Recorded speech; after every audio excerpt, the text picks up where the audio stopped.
Hey guys, welcome back to Wentworth Life and welcome to the next Prisoner review. In this video I am going to be taking a look at Prisoner Cell Block H episode 15, Sister Act, and I am going to explain to you why I chose the name Sister Act for this episode. So Doreen and Frankie, they end up hiding from this cop that they end up seeing on the streets, and heaven behold, they are outside a nunnery. So what do Doreen and Frankie actually do? They end up stealing some nun outfits and they pretend to be nuns for the whole of this episode, and it is absolutely flipping brilliant. What a clever idea, dressing up as nuns, and it means that they can now walk around freely without being noticed. Not only that, but Doreen, she also steals a charity tin that they use to collect money on the streets. Obviously not for charity, they're collecting money for themselves, but it's still very clever. I absolutely love Doreen and Frankie in this episode. I felt they are both comedy gold. They bounce off really well off each other, and you got Doreen basically taking, the role of being a nun very seriously, while Frankie is looking miserable the whole time.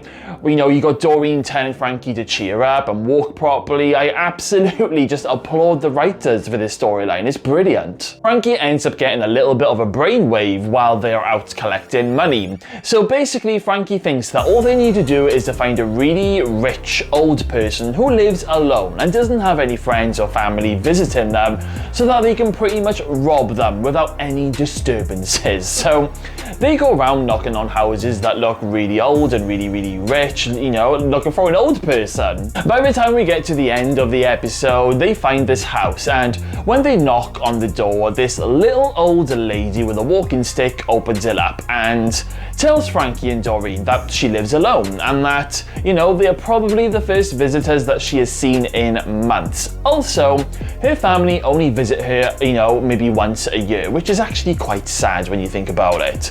The old lady then invites Frankie and Doreen in for a cup of tea, not realizing that they are indeed escaped convicts. As they go in, Frankie pulls out this iron bar weapon from inside her nun's clothing, and then she closes the door. What is Frankie going to do? I think this was a really good end of episode cliffhanger. I can remember when I first watched it, I was itching to see the next episode, to see what happened next. So well done to the makers of Prisoner for an awesome end of episode cliffhanger and an awesome episode all round. Judith Ann was back visiting Mum, and this is the very episode where she tells grandmother Mum that she is indeed pregnant. Now, Mum is a little bit shocked and she's quite worried for her granddaughter, especially when Judith Ann tells her grandmother that her real mum, Lorraine, wants to throw her out of, onto the streets if she keeps the baby. I mean, I shouldn't really be surprised the way Lorraine was with Mum, but this is an all-time new low for Lorraine. This understandably panics Mum, and she ends up speaking with Jean Vernon and Meg, and Jean wants to reapply for Mum's parole. Now, when Erica tells Jean that this isn't going to be easy after what happened the last time, Jean assures Erica that she will be Mum's parole officer if her parole is granted, meaning that she can keep an eye on her.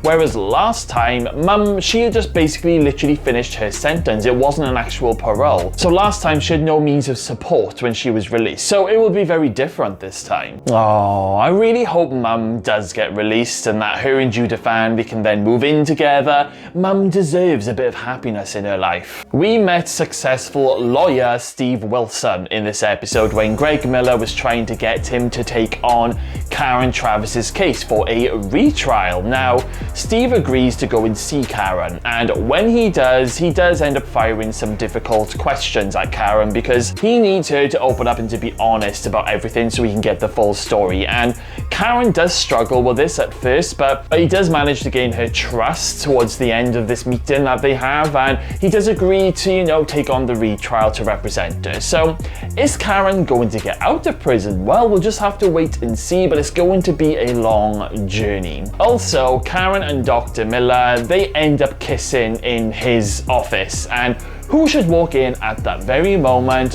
Vera bloody Bennett. What is it with Vera catching everyone kissing in this show? It was Marilyn and Eddie in the last one. Of course, Vera being Vera, she reports it to the governor, and to Erica, she reprimands Dr. Miller, but she doesn't actually want to lose him. So from now on, him and Karen, they're not allowed to have any unsupervised visits at any time, even if Karen needs to see him or, for medical reasons. They're not allowed to be alone, which I suppose is fair enough. I mean, I honestly thought we were about to be waving bye-bye to Dr. Miller for a moment there. New character, Monica Ferguson arrived, and I do love Monica's character. Now, Monica, she's old friends with both Bea and Lizzie when they are reunited. There's like a really nice reunited scene together. Now, Monica, she's in prison for beating up her little husband.